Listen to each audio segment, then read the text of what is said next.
Visa হচ্ছে, এখনও D1 ভিসায় প্রচুর ভিসা হচ্ছে। মানে বাংলাদেশ থেকে আসার জন্য খুব ভালো অপরচুনিটি ক্রিয়েট হয়েছে। একটু আগে যেটা বললাম D1 ভিসা, স্টুডেন্ট ভিসা বলতে পারেন এখন ইউরোপের প্রবেশদ্বার। বাট কাদের জন্য? রিচ কিডদের জন্য। সেটার জন্য পর্তুগাল এখনও বেস্ট চয়েস। কারো কারো মুখে শুনতেছি 22 লাখ টাকা, কারো মুখে 24, 25, 28 লাখ পর্যন্ত শুনেছি। হচ্ছে পর্তুগালে বাসা পাওয়া, সেটা অনেক টাফ। একজনের ইনকাম দিয়ে চলা শুধু টাফ বলবো না, আমার কাছে কিছু কিছু ক্ষেত্রে মনে হয় অসম্ভব। এখানে একটু টুইস্ট আছে, এখানে কষ্ট থেকে হাসি পায় কথা আছে না, এরকম আর কি। তারপরও দিন শেষে বলতে হয় এটা ইউরোপ, সবাই ইউরোপেই থাকতে চায়। ইউরোপ মানে অনেক কিছু। পর্তুগিজে বলে হচ্ছে মিনি মার্কাদো। এক্স্যাক্ট।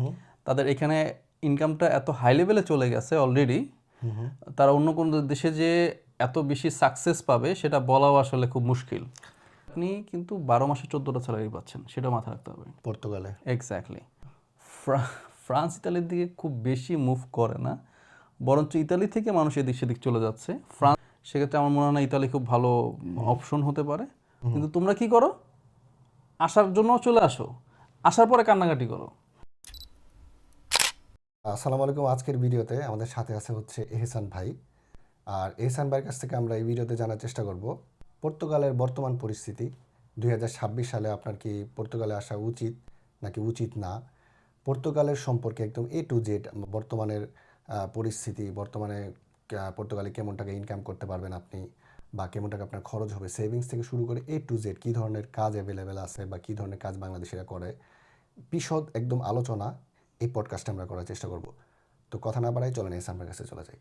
ভাই আসসালামু আলাইকুম। ওয়ালাইকুম আসসালাম। কেমন আছেন ভাই? এই তো আলহামদুলিল্লাহ, আপনি কেমন আছেন? এই তো ভাই আছি আলহামদুলিল্লাহ। ভাই আপনার মানে পরিচয় বলে আপনি কতদিন ধরে পর্তুগালে আছেন এটা দিয়ে শুরু করেন আর কি।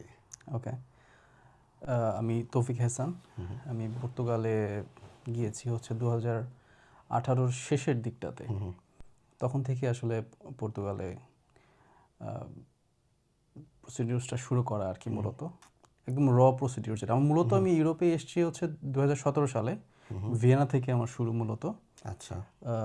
ইউনিভার্সিটি অফ ভিয়েনাতে স্টুডেন্ট হিসেবে এসেছিলাম।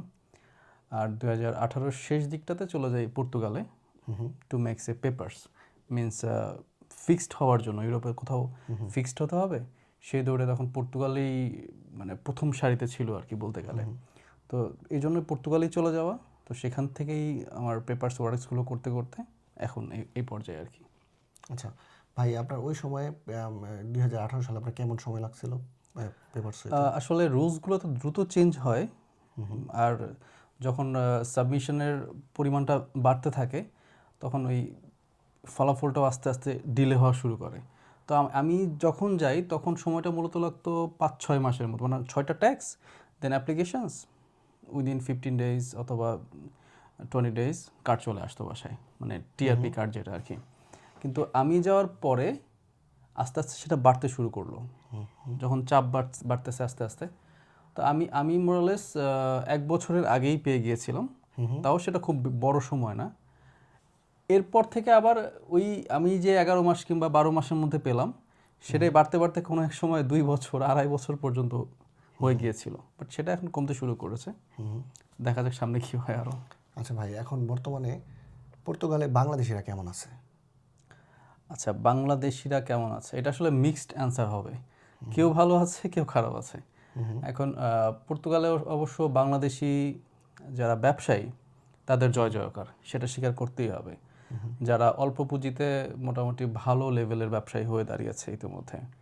কিন্তু যারা জব সিকার হিসেবে ঢুকেছিল, চাকরি করে, তাদের অবস্থানটা আসলে খুব বেশি ভালোও বলা যাবে না, আবার যেহেতু ইউরোপ খুব বেশি খারাপও বলার সুযোগ নেই, মোটামুটি। আচ্ছা ভাই, এখন আমরা যদি মানে একদম প্রথম থেকে শুরু করি, যে একজন মানুষ বাংলাদেশ থেকে পর্তুগালে আসবে, তো বর্তমানে কোন ভিসায় অ্যাপ্লাই করলে বা কোন প্রসেসে অ্যাপ্লাই করলে তার সহজে সে বাংলাদেশ থেকে পর্তুগালে আসতে পারবে, অথবা বর্তমানে আপনি যেহেতু পর্তুগালে আছেন, পর্তুগালে সবচেয়ে কোন ভিসায় মানুষ বেশি আসতেছে পর্তুগালে বাংলাদেশ থেকে? ওকে, এখন বর্তমানে D1 ভিসাটা খুব বেশি শোনা যাচ্ছে সবার মুখে মুখে। ইভেন যাদের সাথে এখন নতুন যারা ভিসা নিয়ে এসছে, যাদের সাথে কথা হয়েছে সবাই মোরালেস 90%ই আসলে বলতে গেলে D1 ভিসাতেই। হাতে গোনা কিছু ট্যুরিস্ট ভিসার কথাও শুনেছি, আর স্টুডেন্ট ভিসাতেও মোটামুটি ইউরোপের সব দেশেই চলে। মানে কেউ অনেক বেশি ভিসা দেয়, কেউ কম দেয়, বাট সেটা সবসময় থাকে মোরালেস। তো এখন D1 ভিসাটা মানে ওয়ার্ক পারমিট ভিসা যেটা, সেটার উপরই চাপ বেশি আমি দেখতেছি। কিন্তু এখানে আবার অনেক কিন্তু থাকে। আপনার এই D1 ভিসার পিছনে এখন কিছু থাকে না, আপনার বাংলাদেশ থেকে অনেক টাকা নিয়ে বসে আছে, আমার জাস্ট ইউরোপে যেতে পারলেই হলো। তো তাদের জন্যই মূলত D1 ভিসাটা আমার মতে। কারণ এখন যে এক্সপেন্স দিয়ে তারা আসতেছে, যে এজেন্সির থ্রুতে আসতেছে, কারো কারো মুখে শুনতেছি 22 লাখ টাকা, কারো মুখে 24, 25, 28 লাখ পর্যন্ত শুনেছি। জাস্ট একটা পর্তুগালের ভিসা নিবে D1 ভিসা, যদিও তার ফিউচারটা ব্রাইট, মানে লং টার্ম হিসাব করতে গেলে, তারপরও আপনি পর্তুগালের যে বেসিক স্যালারি স্ট্যান্ডার্ড যদি হিসাব করেন, আপনি 22 লাখ, 25 লাখ, 28 লাখ টাকা দিয়ে এসে কয় বছরে টাকাটা উঠাবেন? এটাও চিন্তার বিষয়। আচ্ছা আচ্ছা ভাই, একজন মানুষ মনে করেন বাংলাদেশ থেকে পর্তুগালে আসলো, ঢোকার পরে সে সবচেয়ে বেশি কোন স্ট্রাগলগুলো ফেস করে বা কোন সমস্যাগুলো সবচেয়ে বেশি পড়ে প্রথম দিকে? ওকে, প্রথম থেকে যে সমস্যাগুলো চোখে পড়ে সেটা হচ্ছে কালচারটাই টোটালি ডিফারেন্স। আমরা বাংলাদেশে যে কালচারে বড় হয়েছি সেই কালচারটা টোটালি ডিফারেন্স এখানকার কালচারের সাথে। অ্যাটমসফিয়ারটা অলমোস্ট ডিফারেন্স, আপনার ল্যাঙ্গুয়েজটা টোটালি ডিফারেন্স। কিছু কিছু শব্দ মিলে যায়, কারণ বাংলা শব্দ তো আসলে মূলত মিক্স। অনেক জায়গা থেকে বাংলা আমরা যে ভাষায় কথা বলি, অনেক ক্ষেত্রেই পর্তুগাল থেকে পর্তুগিজ থেকে এসেছে, অনেক সময় আমরা জানি ফ্রান্স থেকে এসছে, তো এরকম। তো কিছু কিছু ওয়ার্ড মিলবে, বাট আসলে ওটা আসলে বলার মতো তেমন কিছু না। তো সেক্ষেত্রে ল্যাঙ্গুয়েজটা টোটালি বলতে গেলে নতুন আমাদের কাছে, 100% নতুন ল্যাঙ্গুয়েজই। তো যখন আমি কোথাও যাব, ওরা কি বলতেছে আমরা বুঝতেছি না, আবার আমরা নিজেদেরকে এক্সপ্লেন করতে পারতেছি না। তো এই স্ট্রাগলটা অনেক বেশি সবার মধ্যেই প্রথম অবস্থাতে। তারপর একজন নতুন লোকের, আনএক্সপিরিয়েন্স লোকের কাছে জব খুঁজে পাওয়াটা খুব টাফ। আপনি ভালো জব খুঁজে পাবেন না। যেসব জব আমাদের জন্য ওয়েট করতেছে, সেসব ক্ষেত্রে স্যালারি খুবই ডাউন, ইভেন আপনাকে কাজও করতে হচ্ছে অলমোস্ট ডাবল। তো অনেক কমপ্লিকেশানস আছে। ইভেন এখন না, আমি যাওয়ার পর থেকেই এই প্রবলেমটা আমি দেখে আসতেছি। সেটা হচ্ছে পর্তুগালে বাসা পাওয়া, সেটা অনেক টাফ। ওদের আবাসন ব্যবস্থাটা আমার কাছে কেন জানি মনে হয় না সেটা আসলে ইউরোপের স্ট্যান্ডার্ড ফলো করে। আমার কাছে কেন জানি, যদিও সেটা ইউরোপের কান্ট্রি, সেনজেনের কান্ট্রি, স্ট্যান্ডার্ড কান্ট্রি, বাট বাসার ব্যাপারটা আমার মাথার উপর দিয়ে যায়।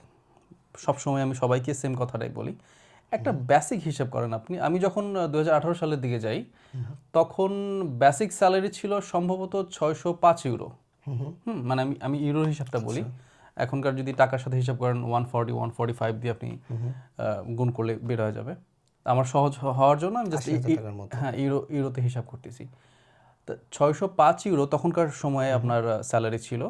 আপনি বাসা পেতে আপনার মিনিমাম 600, 650 ইউরো লাগতো ওই সময়টাতে, মানে আপনার স্যালারির চেয়ে বেশি বাসা ভাড়া। একটা মানুষের, মানে আমরা বাংলাদেশে আমার বাবা ইনকাম করলে আমরা সব ফুল ফ্যামিলি একসাথে মানে খাওয়া দাওয়া করেছি, একই বাসায় থেকেছি, পড়াশোনা করেছি, সব এক্সপেন্স বাবাই মানে খুব সহজভাবেই সে বহন করতে পারতো, কোনো সমস্যা হয়নি। আর আপনি পর্তুগালে একজনের ইনকাম দিয়ে চলা শুধু টাফ বলবো না, আমার কাছে কিছু কিছু ক্ষেত্রে মনে হয় অসম্ভব। আচ্ছা, ইভেন সেই খরচটা এখন বাড়তে বাড়তে আপনার এখন পর্তুগালের বেসিক স্যালারি করা হয়েছে 920 ইউরো। আচ্ছা, মানে কিছুদিন পর পর তারা বাড়ায় স্যালারি। তো এখন ন্যূনতম স্যালারি করা হয়েছে 920 ইউরো। বাট সেই বাসাগুলো, মানে আগে যে বাসা 600-700 ছিল, সেগুলো চলে গেছে 1200 প্লাস। মানে আমার স্যালারির চেয়ে আরো বহু বেশি। আচ্ছা, কেউ যদি বাসা ভাড়া মানে পরিবার নিয়ে থাকে, সেক্ষেত্রে তার যদি স্যালারি হয় 900 ইউরো, তখন সে বাসা ভাড়া কেমনে কি বেয়ার করে? এখানে একটু টুইস্ট আছে। এখানে একটু মানে বলতে খারাপও লাগে, কিন্তু মানে কষ্ট থেকে হাসি পায় কথা আছে না, এরকম আর কি। বাংলাদেশে মনে করেন যে আমরা মিডল ক্লাস ফ্যামিলিতে বড় হয়েছি, একেবারে তো নিম্নবিত্ত ছিলাম না। ছোটবেলা থেকে দেখে এসেছি, মানে সব পরিস্থিতি ভালোই ছিল আমাদের। তো সেই ছেলেপেলেগুলোই যখন ইউরোপে আসে, মানে পর্তুগালের কথা বলছি, তো তারা অলমোস্ট গরিবের হালে বসবাস করতেছে। ফর এক্সাম্পল, এই যে স্যালারির কথার বাসায় কথাটা আসলো, আপনার আমি অনেক ফ্যামিলি এখানে দেখেছি যারা কিনা একটা অ্যাপার্টমেন্ট ভাড়া নিয়ে সাবলেট হিসেবে থাকে, যেটা কিনা বাংলাদেশে আমরা নর্মালি চিন্তা করিনি। আচ্ছা, মানে একটা স্ট্যান্ডার্ডের কথা বলতেছি, সবাই তো না, exception cannot be an example, আমি জাস্ট জেনারেল কথাটা বলতেছি।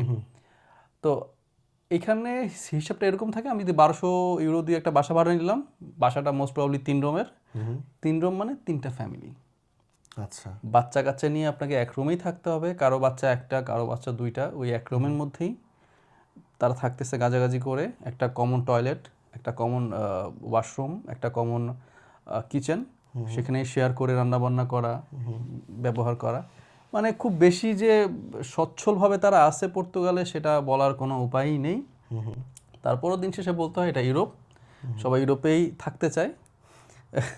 ইউরোপ মানে অনেক কিছু, এইটুকুই বলা আর কি। তবে হ্যাঁ, একেবারে সবাই খারাপ আছে তা না, যারা ব্যবসায়ী তাদের ভালো আর্নিং আছে, ইভেন যারা সাকসেসফুল ব্যবসায়ী অনেকের ক্ষেত্রেই বলা যেতে পারে তারা কখনোই পর্তুগাল ছেড়ে যাবে না।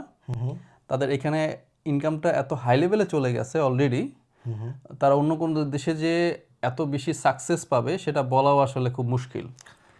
তো আছে মানে মিক্সড অনেক কিছুই আছে, আমি বেসিকটা বললাম আর কি আপনাদেরকে। ভাই পর্তুগালে বাংলাদেশি বিজনেসম্যান কেমন আছে, যারা বিজনেস করে? প্রচুর প্রচুর, এ লটস অফ। ব্যাপারটা আসলে যারা পর্তুগালে থাকে কিংবা পর্তুগালে গিয়েছে শুধু তারাই বুঝতে পারবে।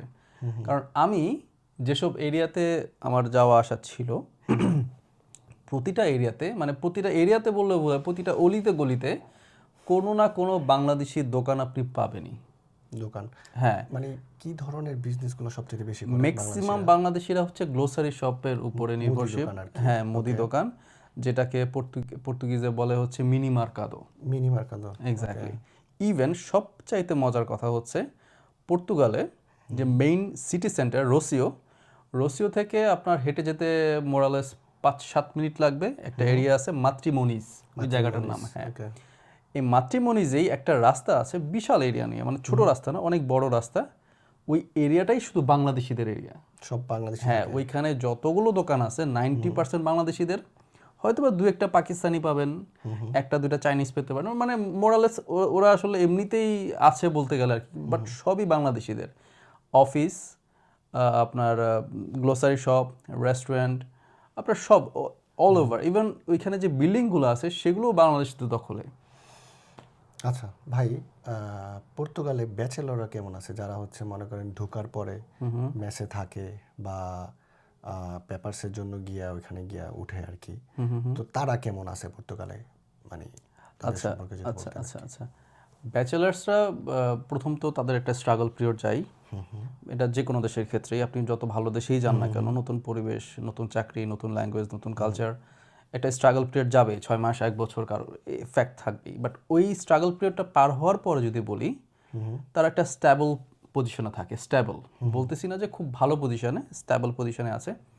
আপনার যদি তারা ব্যাচেলর হিসেবেই থাকে, আমি ফ্যামিলির হিসাবটা বাদ দিলাম, ব্যাচেলর হিসেবেই থাকে, 920 ইউরো স্যালারি, বেসিক স্যালারি। তো সেক্ষেত্রে আপনার হয়তোবা সে তো আর ফুল বাসা নিয়ে থাকবে না, যেহেতু একা থাকতেছে, তো হয়তোবা শেয়ার রুম, এমনও ক্ষেত্রে হতে পারে একটা রুমে 3জন 4জন 5জনও থাকতেছে। তো সেক্ষেত্রে একটা সিটের জন্য আমি হয়তোবা 150 ইউরো কিংবা 200 ইউরো দিলাম। খাওয়া খরচ তার 100 টাকা হতে পারে, ট্রাভেল কস্ট হতে পারে 40-50 ইউরো, মোবাইল কস্ট, সব মিলে 400-450, মোরালেস 500 ইউরোর মধ্যে সে তার এক্সপেন্স ক্লোজ করা সম্ভব। আর বাকি টাকা যা আছে সে অথবা সেভ করে বাংলাদেশে পাঠাতে পারবে। মানে আপনার কথা মতে প্রায় 70-80 হাজার টাকার মতো সেভ করতে পারে পর্তুগালে ব্যাচেলররা। 70-80, 50, হ্যাঁ 50 প্লাস করার পসিবল। আচ্ছা, 50-60, হ্যাঁ পসিবল। আচ্ছা ভাই, কেউ একজন বাংলাদেশ থেকে আসলো, বাংলাদেশ থেকে এক ভাই পর্তুগাল আসলো, অথবা মানে ইউরোপের অন্য কোনো দেশে আসছে, সে হচ্ছে পর্তুগালে ঢুকলো। বর্তমানে 2026-এর পরিস্থিতি অনুসারে তার পেপারস হইতে কেমন সময় লাগে, অথবা প্রসেস কি, কিভাবে কি করা লাগে, কি আসল বিষয়, এই সম্পর্কে যদি বলতেন। সময় কি, প্রসেস কি? আচ্ছা, প্রথমে আমি আবারও এই প্রশ্নের উত্তরটা দিচ্ছি একটু অন্যভাবে। প্রথম অবস্থাতে পর্তুগালটা ছিল হচ্ছে ইউরোপে যারা আছে বিভিন্ন দেশে পেপারস করতে পারতেছে না, মানে লিগ্যাল হতে পারতেছে না, কিংবা লিগ্যাল আছে বাট আমার খুব দ্রুত পাসপোর্ট লাগবে, তো এরকম পজিশনে যারা ছিল সবাই পর্তুগালমুখী ছিল। কারণ কি, সেখানে গেলেই খুব দ্রুত পেপারস টিআরপিটা পাওয়া যেত। 5 বছর পরেই হচ্ছে পাসপোর্টের জন্য ন্যাশনালিটির জন্য অ্যাপ্লাই করা যেত। এই সুযোগগুলো ছিল। তো 2025 সালের দিকে যখন সেটা বন্ধ করে দিল, তখন কিন্তু আস্তে আস্তে সবাই মানে বের হতে শুরু করলো। তখন আবার স্পেনমুখী হওয়া শুরু করলো। স্পেনে সেই অপরচুনিটি এখন চলতেছে খুব ভালোভাবে। কিন্তু পর্তুগালে এখন যেটা করতেছে, ওই ইউরোপের থেকে না যেয়ে ওরা ভিডিওর মাঝখানে আপনাদের কাছে আমার একটা রিকোয়েস্ট, কে কোত্থেকে আমার এই ভিডিওটা দেখতেছেন অবশ্যই কমেন্টস করে রাখবেন যে আমি ঢাকার থেকে দেখতেছি, আমি খুলনা থেকে দেখতেছি, আমি চিটাগং থেকে দেখতেছি। মানে বাংলাদেশ থেকে আসার জন্য খুব ভালো অপরচুনিটি ক্রিয়েট হয়েছে। একটু আগে যেটা বললাম D1 ভিসা, স্টুডেন্ট ভিসা, তো এরকম অপরচুনিটি খুব ভালো পজিশনে আছে। আপনি বলতে পারেন এখন ইউরোপের প্রবেশদ্বার, বাট কাদের জন্য? রিচ কিডদের জন্য। একেবারে যে, কারণ 25 লাখ টাকা আপনি খরচ করে বাংলাদেশ থেকে আসবে, গরিবের সন্তানরা ডেফিনেটলি সেই প্রসেসে আসতে পারবে না। কারো যদি স্বপ্ন থাকে আমি ইউরোপে সেটেল হব, আর্নিংয়ের জন্য না, জাস্ট ইউরোপে সেটেল হব, কোনো এক সময় আমি আর্ন করব, বাট আমাকে ইউরোপে যে বসবাস করতে হবে, আমি লং টার্ম চিন্তা ভাবনা করব, সেখানে যে পেপারস করব, পাসপোর্ট করব, দেন সুইচ করে অন্য কোথাও চলে যাব, সেটার জন্য পর্তুগাল এখনও বেস্ট চয়েস, সেটা বলতেই হবে। কারণ ভিসা হচ্ছে, এখনও D1 ভিসায় প্রচুর ভিসা হচ্ছে। ইভেন আসার পরে উইদিন 2 to 3 months সবারই টিআরপি হয়ে যাচ্ছে D1 ভিসা যদি আপনি আসেন। আসার পরে হ্যাঁ, তাদের লটাই টোটালি ডিফারেন্স। আমরা অস্ট্রিয়াতে যেরকমভাবে এসেছি, জাস্ট আসার পরে ওই যে প্রথমে তো পাসপোর্টের স্ট্যাম্প ভিসাটা লাগে, আসার পরে আমাদের কিছু যে ইউনিভার্সিটি পেপারস দিয়ে ব্যাংক স্টেটমেন্ট দিয়ে যখন জমা দেই, তখনই তো আলটিমেটলি তারা কার্ডটা ইস্যু করে। অলমোস্ট সেম প্রসিডিউরসই, জাস্ট তারা হচ্ছে ওয়ার্ক পারমিটটা শো করবে, ব্যাংক স্টেটমেন্ট শো করবে, বাসার অ্যাড্রেস শো করবে, অল এনাফ। এমনিতে কি কেউ যদি D1 এ আসে বা স্টুডেন্ট ভিসা আসে, পরবর্তীতে কি সে পার্মানেন্ট রেসিডেন্ট হতে পারে নাকি না? হ্যাঁ, সেম প্রসিডিউরসই। সেক্ষেত্রে প্রসিডিউরসটা এরকম হবে, আপনার প্রথম লিগ্যাল হওয়ার পরে 5 বছর, পার্মানেন্ট পিআর যেটা পার্মানেন্ট রেসিডেন্ট পাওয়ার জন্য 5 বছর ওয়েট করতে হবে। 5 বছর পরে আপনি অ্যাপ্লাই করবেন, সেক্ষেত্রে হয়তো বা 3 থেকে 6 মাস সময় লাগবে আপনার ইন টোটাল। তারা একটু যাচাই বাছাই করে পেপারসগুলো। আপনার ল্যাঙ্গুয়েজ প্রয়োজন পড়ে, মানে আপনি যে পর্তুগালে আছেন পর্তুগিজ ল্যাঙ্গুয়েজ বলতে পারেন কিনা, মিনিমাম সার্টিফিকেটটা লাগবে। আপনি যদি পিআর নিলেন, আরেকটা আছে আপনার হচ্ছে ইউ কার্ড। হ্যাঁ, আপনার পিআরটা শুধুমাত্র পর্তুগালে থাকার জন্য, যে আপনি আজীবন পর্তুগালেই থাকতে পারবেন স্থায়ী বসবাসের জন্য। আর এই 5 বছর পরে আপনি যদি ইউ কার্ডটা করতে চান, সেক্ষেত্রে হচ্ছে আপনি ইউরোপিয়ান ইউনিয়নের মধ্যে, মানে ইউরোপের মধ্যে যে দেশগুলো আছে সে সবগুলো দেশে আপনি থাকতে পারবেন, মানে কাজ করার জন্য। হ্যাঁ, আরেকটা কার্ড আছে, মানে অনেকগুলো ভেরিয়েশন আছে, খুব কাছাকাছি ক্যাটাগরির সবগুলো কার্ড। আরেকটা হচ্ছে পর্তুগিজে বলে হচ্ছে লঙ্গো দুরাসাও, এমন কিছু একটা, মানে লং কার্ড আর কি, সহজ করে ইউরোপিয়ান লং কার্ড। আপনি সেটাও করতে পারবেন, প্রসিডিউরস অলমোস্ট সেমই। ওই কার্ড নিয়েও আপনি ইউরোপের যে কোনো দেশে কাজ করতে পারবেন। বাট দ্য থিং ইজ, একটা রুলস চেঞ্জ হয়েছে রিসেন্টলি বলতে তাও বছর খানেকের কাছাকাছি। রুলসটা হচ্ছে, আগে 5 বছর পরেই ন্যাশনালিটির জন্য অ্যাপ্লাই করা যেত, মানে আপনি পাসপোর্ট নেবেন, ইউরোপিয়ান পাসপোর্ট, পর্তুগালের পাসপোর্ট নেবেন, তো সেই রুলসটা চেঞ্জ করে এখন 10 বছরে নিয়ে যাওয়া হয়েছে।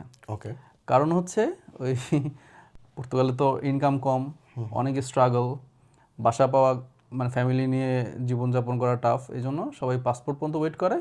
পাসপোর্ট পাওয়ার পরেই তারা সুইজারল্যান্ড চলে যায়, আয়ারল্যান্ড চলে যায়, মানে বিভিন্ন দেশে ভালো ভালো বড় বড় দেশে চলে যায় ভালোভাবে ইজি ওয়েতে লাইফ লিড করার জন্য। তো এইসব অনেক কিছু যাচাই বাছাই করার পরেই তারা শেষ পর্যন্ত একটা ডিসিশনে আসলো যে না, পাসপোর্ট আমরা ডিলে করে দেবো, 10 বছর পরে দিব। তাতে তাদের যে সার্কুলেশনসটা থাকার, তাদেরও তো লোকবল প্রয়োজন, তাদের তো লেবার প্রয়োজন। তো এইসব কারণেই তারা যারা লোকগুলো বেশি দিন থাকে সেখানে, তারা ইনভাইট করতেছে, D1 ভিসায় আসো, স্টুডেন্ট ভিসায় আসো, কর্মরত লোকজন আসো, ইনভাইট করতেছে, করার পরে থাকো মিনিমাম 10 বছর, দেন যাও, হিসাবটা এরকম আর কি। আচ্ছা, তার মানে হচ্ছে এখন যদি কেউ ওখানে পিআর পায়, সরি টিআরপি পায়, তারপরে হচ্ছে তার 10 বছর লাগবে ন্যাশনালিটির জন্য, পাসপোর্টের জন্য আবেদন করার জন্য। 10 বছর থাকার পরে সে আবেদন করতে পারবে। এক্স্যাক্টলি। আচ্ছা ভাই, আপনি হচ্ছে জাস্ট একটু শর্টকাটে যদি বলেন যে বর্তমানে 2026-এ একজন মানুষের বাংলাদেশ থেকে আসার পরে সে কি ধরনের কাজগুলো, সেখানে জবগুলো করতে পারে, বা কিভাবে কি আগাইলে সে হচ্ছে সহজে জব পাবে, বা কি স্কিলগুলো বাংলাদেশ থেকে শিখে আসলে সে জব সহজে পাবে, আর হচ্ছে এই বিষয়টা আগে বলেন, তারপরে আমি বলতেছি স্টেপ বাই স্টেপ। ওকে, এখন নতুন যারা আসতেছে বাংলাদেশ থেকে, তারা ম্যাক্সিমাম ওই যে বললাম না, বাংলাদেশিদের হচ্ছে মিনি মার্কেটতে ব্যবসা প্রচুর। তো ওইখানেও দেখা যায় লোক প্রয়োজন পড়ে প্রায় সময়। মুদি দোকানে, হ্যাঁ, মুদি দোকানগুলোতে হেল্পিং হ্যান্ডের জন্য। তো আসলে প্রচুর লোক ওইখানে কাজ করে। এরপরে রেস্টুরেন্টগুলোতে তো বাংলাদেশি, ইউরোপে কিংবা আপনি মিডল ইস্টেও যদি হিসাব করেন, রেস্টুরেন্টগুলোতে তো আসলে বাংলাদেশিদেরই জয় জয়কার। প্রচুর বাংলাদেশি রেস্টুরেন্টে কাজ করে। আর পর্তুগালে যেহেতু বরফ পড়ে না বললেই চলে, খুবই সার্টেন অল্প কিছু এরিয়াতে বরফ পড়ে ওদের, মানে স্নোফল যেটা হয় আর কি অস্ট্রিয়াতে কিংবা আমরা যে ইউরোপের দেশগুলোতে দেখি। তো পর্তুগালে এরকম স্নোফল তেমন একটা হয় না। ওয়েদারও বাংলাদেশের কাছাকাছি, বাট মিক্সড আপ, ঠান্ডাও প্রচুর ঠান্ডাও পড়ে, বাট আসলে ওরকমভাবে বরফটা পড়ে না। তো সেক্ষেত্রে ওরা এগ্রিকালচারের দিকেও খুব মনোযোগী। আচ্ছা। তো ওদের বিশাল এরিয়া, মাইলকে মাইল এরিয়া জুড়ে ওদের এগ্রিকালচারের জন্য প্রজেক্ট তৈরি করা থাকে। তো সামারে যদিও সেটা বেশি প্রাধান্য পায়, সামারের সময়টাতে, মানে মাঝখানে যে 4-5 মাস কিংবা 6 মাস এই সময়টাতে। কিন্তু এর বাইরেও ওদের প্রচুর গ্রিন হাউস আছে, ওইসবের জন্য প্রচুর লোক প্রয়োজন হয়। তো বাংলাদেশের মতো এই সার্কেলগুলোতেই কাজ করে। ও আরেকটা জিনিস, পর্তুগালের ট্যুরিস্ট বেস্ট কান্ট্রি, ওদের একটা পাশ শুধু সমুদ্র, এত লম্বালম্বি একটা দেশ, একটা পাশ শুধু সমুদ্রই। তো অনেক ট্যুরিস্ট শুধু সমুদ্র দেখতে যায়। আচ্ছা। ইভেন ইউরোপের শেষ প্রান্তও বলা হয় পর্তুগালকে শেষ দেশ হিসেবে। তো অনেকেই যায়, অনেক মানে ট্যুরিস্টদের মোটামুটি ভালো যাওয়া আসা আছে সেখানে। তো ট্যুরিস্ট বেস্ট কান্ট্রি হওয়াতে ট্যুরিস্ট যে সুভিনিয়ার শপগুলো প্রচুর পরিমাণে, ওইখানে তো সেখানেও বাংলাদেশিদের একটা জয় জয়গার আছে, কাজ করা হোক কিংবা ব্যবসা হোক, সেখানেও বাংলাদেশিরা কানেক্টেড। আচ্ছা। তো একজন বাংলাদেশি আসার পরে সে মাসে কত টাকা ইনকাম করতে হবে সেটা তো বললেন, 920 ইউরো। 920 ইউরো। আচ্ছা, তার খরচ, টোটাল খরচটা, বাসা ভাড়ার কথাটা বলছেন যে 150 থেকে 200 ইউরো হচ্ছে বাসা ভাড়া, সিট ভাড়া, সিট ভাড়া, সে একটা সিট নিয়ে ম্যাচ হিসেবে থাকে আর কি। সিট ভাড়া। তো টোটালটা যদি বলেন যে ইনকাম, খরচ এবং সেভিংস আপনার মতো করে যদি বলেন। ইনকাম 920 ইউরো, সেক্ষেত্রে যদি আপনি বেশি বেসিক, কামানোর কি কোনো রাস্তা নাই? সেটাই বলতেছি, আপনার সেটা বেসিক। হ্যাঁ, ইভেন দো এই ইনকামটাও অনেক সময় পসিবল হয়ে ওঠে না, কারণ আপনি হচ্ছে নতুন, আপনি কাজ খুঁজতেছেন কিন্তু আপনি কোনো কাজই জানেন না, আপনি আনকরা, আপনি কোনো ল্যাঙ্গুয়েজ জানেন না। আপনাকে কে কাজ দিবে, মানে কি হিসেবে আপনাকে কাজ দিবে? কোনো মালিক যে আপনাকে কাজে রাখবে? জিরো স্কিল কাজ, ওটা তো হ্যাঁ, মানে স্কিলের প্রয়োজন হয় না, স্কিলসের প্রয়োজন হয় না, কিন্তু তারপরও যদি সেম ক্যাটাগরিতেই সেম স্যালারিতে মালিক যদি অন্য কাউকে খুঁজে পায়, আপনাকে কেন নিবে? স্কিল কাউকে যদি পায়, হ্যাঁ, তাহলে আপনাকে কেন নিবে? কারণ একটাই, আপনাকে সে কম স্যালারিতে নিতে পারতেছে। মানে তো সেক্ষেত্রে বাংলাদেশি মালিকরা অনেক ক্ষেত্রেই মানে বেতন কম অফার করে হোক কিংবা বেতনটা সেম রেখেও আপনাকে যেখানে সপ্তাহে 40 ঘন্টা কাজ করানোর কথা, আপনাকে তারা সপ্তাহে 80 ঘন্টা কাজ করাবে। মানে অনেক রকম প্রসেস আছে, বাট আমি বেসিকটা নিয়ে আলোচনা করি। ধরলাম 920 ইউরোই আপনার স্যালারি, কাজ করা লাগবে বেশি আর কি। হ্যাঁ, করলেন কাজ বেশি, মানে আমি বেসিকটা হিসাব করতেছি আর কি। 920 ইউরো যদি আপনার ইনকাম হয়, আপনার আপনার 150 থেকে 200 ইউরো হচ্ছে আপনার থাকা খরচ, 200 ইউরো ধরেন, 200 ইউরো ধরলাম, আপনার সিট ভাড়া, আপনার খাওয়ার পিছনে 100 টাকা খরচ হবেই, 100 ইউরো আর কি খরচ হবেই। আপনার ট্রাভেল খরচ, যেমন ট্রেনে যা কিংবা বাসে, যে পাবলিক বাসগুলো আছে সেগুলোতে চলাফেরা করতে আপনার 40 ইউরো এখন ওদের মান্থলি টিকিট, যেটা আপনার যেহেতু মোবাইল আছে সাথে ইন্টারনেট ব্যবহার করব কিংবা সেখানে একটা কার্ড ইউজ করতে হবে, সেখানে 10, 15, 20 ইউরো পর্যন্ত খরচ হতে পারে। 360 ইউরো। তারপরে আপনি বাইরে বের হয়েছেন, কিছু খেতে ইচ্ছে, মানে অনেক রকম খরচ থাকে, খরচ ধরতে পারেন 40 মিনিমাম 400। আপনি যদি খুব কম খরচেও চলেন, আপনাকে 400 টাকা খরচ করতেই হবে, কিছু কিছু ক্ষেত্রে 500 হতে পারে। আচ্ছা, কেউ যদি 400 ধরলাম, মনে করেন 920 যেহেতু 420, তাহলে সে 500 ইউরো সেভ করা পসিবল। এক্স্যাক্টলি 500 ইউরো মানে হচ্ছে বাংলা টাকা প্রায় 70,000 টাকার মতো, তাই না? এই তো 60-70,000 টাকা সেভিংস করতে পারে। সেভ করা পসিবল। একটা মজার কথা আছে আবার, বাংলাদেশিরা অবশ্যই এই জিনিসটা ফলো করে না, বাট আপনি যদি ইউরোপিয়ান কোনো রেস্টুরেন্টে কাজ করেন কিংবা ওদের সাথে কানেক্টেড থাকেন কোনো জবে, এগ্রিকালচারেও কাজ করেন, সেক্ষেত্রে আপনি কিন্তু 12 মাসে 14টা স্যালারি পাচ্ছেন, সেটা মাথায় রাখতে হবে। পর্তুগালে এক্স্যাক্টলি আচ্ছা 12 মাসের 14 স্যালারি বলতে আপনার জুলাইতে একটা এক্সট্রা স্যালারি হবে, এবং ডিসেম্বরে একটা এক্সট্রা স্যালারি হবে। আমি নর্মালি শুনছি এটা দেয় না পর্তুগালে, এটা বাংলাদেশিরা দেয় না। বাংলাদেশিরা দেয় না। এক্স্যাক্টলি, কিন্তু বাদ বাকি সবাই বাংলাদেশিরা দেয় না, তারা তো আসলে আমি লাস্ট আমার এক ভাইয়ের সাথে কথা বলছি, তো উনি হচ্ছে উনি বলছে প্রায় অলমোস্ট উনি হচ্ছে প্রতি মাসে 1800 ইউরোর মতো ইনকাম করে, বুঝছেন? উনি হচ্ছে একটা পর্তুগিজ রেস্টুরেন্টে কাজ করে। ওকে, তো সে নাকি হচ্ছে ডাবল ডিউটি করে আর কি। তো তার 918 হ্যাঁ হ্যাঁ ওই থেকে প্লাস হচ্ছে সে টিপস পায়, প্লাস অন্যান্য সুবিধাও পায়। তো ফুল টোটালি ডাবল কাজ তো আর কেউ করতে পারে না, মানে অনেক বেশি। এক্স্যাক্টলি। তো সে সম্ভবত মনে করেন 70 ঘন্টা 70 ঘন্টার মতো কাজ করতে করে হয়তো বা। তো 70 ঘন্টা কাজ করে সে প্রায় সে পর্তুগিজ রেস্টুরেন্টে কাজ করে না, এই জন্যই সে অপরচুনিটিগুলো কাজে লাগাতে সেটাও বলছে যে সে তার অনেক বেশি প্রেশারও থাকে না, সে হচ্ছে মানে একটা ভালো রেস্টুরেন্টে কাজ করে, তার ওইভাবে প্রেশার থাকে না, ভালো আছে, 1700-1800 প্লাস সে প্রতি মাসে ইনকাম করে। এটা এটা এটা আসলে এক্সেপশন আর কি, সবাই যেরকমটা পারবে সেটাও আসলে বলাটা টাফ, এক্সেপশন, জাস্ট এক্সেপশন এটা। তারপরে যে বিষয়টা আসে সেটা হচ্ছে পর্তুগালে সবাই অনেকেই আছে যারা হচ্ছে পেপার রেসিডেন্ট পারমিট হওয়ার পরে সে অন্যান্য দেশে মুভ করে। তো বর্তমানে আপনার এক্সপিরিয়েন্স থেকে পর্তুগাল থেকে কোন দেশগুলোতে মানুষ বেশি মুভ করতেছে বা কোন দেশগুলোতে মানুষ বেশি যায়? ওকে, পর্তুগাল কিন্তু ডেস্টিনেশন না, আমি প্রথমেই বলে দিয়েছিলাম। হ্যাঁ, পর্তুগালে আসে জাস্ট লিগ্যাল হওয়ার জন্য অথবা দ্রুত ন্যাশনালিটিটা নেওয়ার জন্য। বাট তাদের ফার্স্ট চয়েস, মানে ইউরোপে যদি আমি থাকতেই হয় তাহলে ফার্স্ট চয়েস হচ্ছে যেখানে হচ্ছে খুব ভালো আর্ন করা যায়, যেখানে লাইফস্টাইল খুব ভালো। তো এর মধ্যে প্রথমেই ছিল হচ্ছে ইউকে, যদিও সেটা ব্যাকজিট হওয়ার পরে ইউকেটা টোটালি স্টপড আছে। বাট প্রথমে আমি শুনতাম ইউরোপের সবাই একচিটিয়াভাবে ইউরোপের যারাই ছিল ন্যাশনালিটি, যে কোনো দেশ থেকে ন্যাশনালিটি পাওয়ার পরে সবাই লন্ডনমুখী, কারণ সেখানকার কালচারটা একটু ভালো, ইংলিশ বলে সবাই, ইভেন সেখানে যারা ইসলামিক কালচারে বড় হতে চায় ভালো বড় বড় মাদ্রাসা আছে, মসজিদ আছে, মিক্সড অনেক অপরচুনিটি ছিল সেখানে। বাট সেটা যখন ব্যাকজিট হয়ে গেল, স্টপ, আর স্টপ হওয়ার পরেই এরপরে শুরু হলো সুইজারল্যান্ড, যেহেতু ইনকাম ভালো, আয়ারল্যান্ডটা হচ্ছে আপনার ওই সেম ইংল্যান্ডের মতোই একটা অপরচুনিটি দিচ্ছে, বাসা ভাড়ার যে ওয়েভার কিংবা আপনার ভালোই ভালো অনেক অপরচুনিটি দিচ্ছে, সেটা অবশ্য অন্য কোনো ভিডিওতে আলোচনা করতে পারবো ডিটেলসে। সুইজারল্যান্ড, আয়ারল্যান্ড, এরপরে হচ্ছে আপনার আমরা যে ভিয়েনাতে আছি, ভিয়েনাতেও হাতে গোনা কিছু মানুষ অলরেডি আসা যাওয়া শুরু হয়েছে। ভিয়েনাতেও পজিটিভ, যদিও ইনকামটা সুইজারল্যান্ডের মতো না, কিন্তু খরচটা তুলনামূলক অনেক কম। তো খরচ কম হওয়াতে ভিয়েনার দিকে অনেকে ছুটতে শুরু মানে করেছে অলরেডি। এরকম অনেক অপরচুনিটি আছে, অনেকগুলো দেশই আছে। ও নেদারল্যান্ডেও হ্যাঁ যাওয়া, ফ্রান্স ইতালির দিকে মুভ করে না?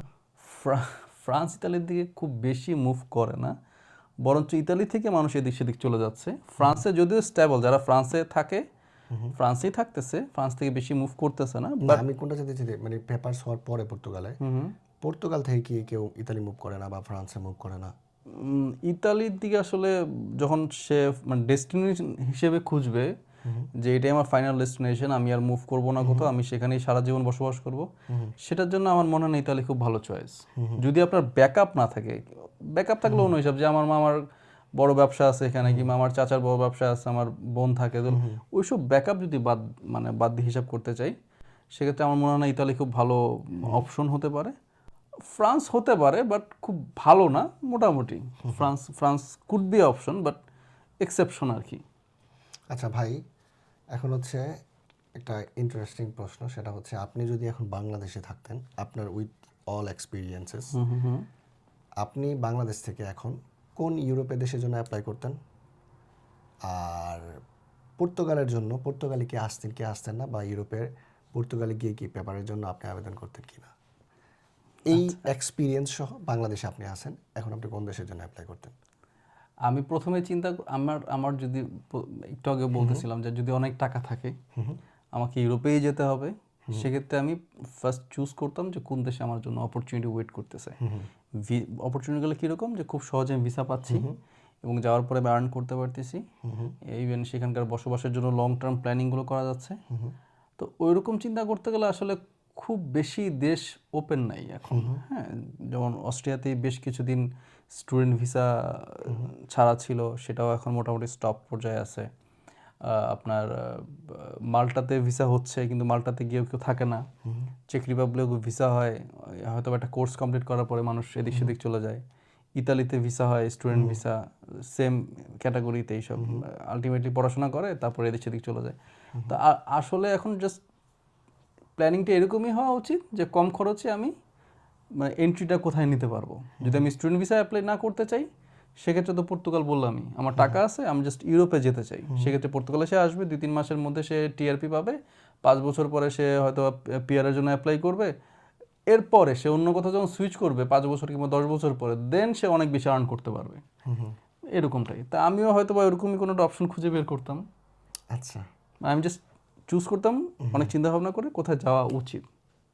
এই তো। আচ্ছা ভাই, এই টপিকে যে 2026 সালে পর্তুগালের পরিস্থিতি টপিকে কোনো কিছু কভার করা বাকি আছে বা কোনো কিছু বলতে চান এই বিষয়ে, এই টপিকে?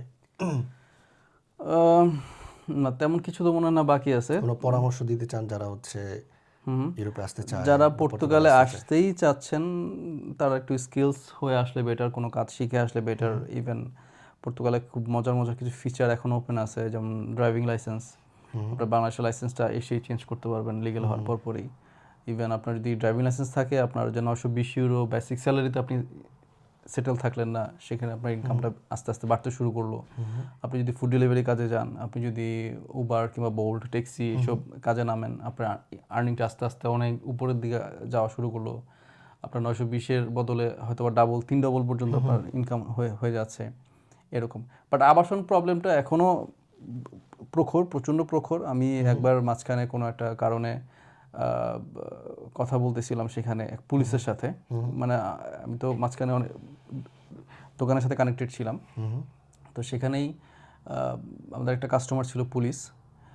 তো তার সাথে একবার কথোপকথন চলছিল আমার, যে তোদের দেশে এরকম কেন, মানে খুব ফ্রেন্ডলি কথা বলতেছিলাম আর কি, ওরা তো একটু ফ্রেন্ডলি হয় নর্মালি। তোদের দেশে এরকম কেন যে স্যালারি হচ্ছে 900 ইউরো, বাসা ভাড়া 1200 ইউরো, মানে একটু কমেডি করতে করতেই। তো সে তখন আমাকে বললো এই কথা, যে তোমরা যখন বাংলাদেশ থেকে আসবা তখন তোমাদের সেটা চিন্তা ভাবনা করেই আসা উচিত, যাই না আসা উচিত যে আমি স্যালারি পাবো 900 ইউরো আর আমার বাসা ভাড়া 1200 ইউরো। কিন্তু তোমরা কি করো, আসার জন্য চলে আসো, আসার পরে কান্নাকাটি করো যে এখন কি করবো আমি, এই দেশের এই অবস্থা কেন কেন এই ফিচারটা তো আমরা অফ রাখি নাই, মানে এই নিউজটা তো অফ রাখি নাই যে বাসা ভাড়া বেশি আমাদের এখানে। তো সেক্ষেত্রে তোমরা জানো, যদি পছন্দ নয় আসবা না। ওদের কথা ছিল এরকম। ওদেরও মানে অযৌক্তিক যুক্তি যেহেতু আমার কাছে মনে হয়েছে, বাট ওর কথাটা একেবারে ফেলনা না, আমরা কিন্তু জেনেই বিপদে ছাপ দিতেছি। তো এরকম চিন্তা ভাবনা করে, ডান বাম সামনে পিছনে সব কিছু চিন্তা ভাবনা করে আমাদের আসলে স্টেপটা নেওয়া উচিত। এই তো ভাই না, আর কোনো কিছু বলতে চান বা কোনো উপদেশ দিতে চান? না, এই তো। তারপরে যদি আপনার ভিউয়ার্সরা কিছু জানতে চায়, তারা জানতে চান, হ্যাঁ, আপনারা এক্স্যাক্টলি কমেন্টসে লিখতে পারেন। আমরা কমেন্টসে উত্তর দেওয়ার চেষ্টা করব, অথবা পরবর্তীতে ওই টপিকে ভিডিও আনার চেষ্টা করব। তো আজকের ভিডিওটা এই পর্যন্তই। সবাই ভালো থাকবেন। এই তো, আসসালামু আলাইকুম।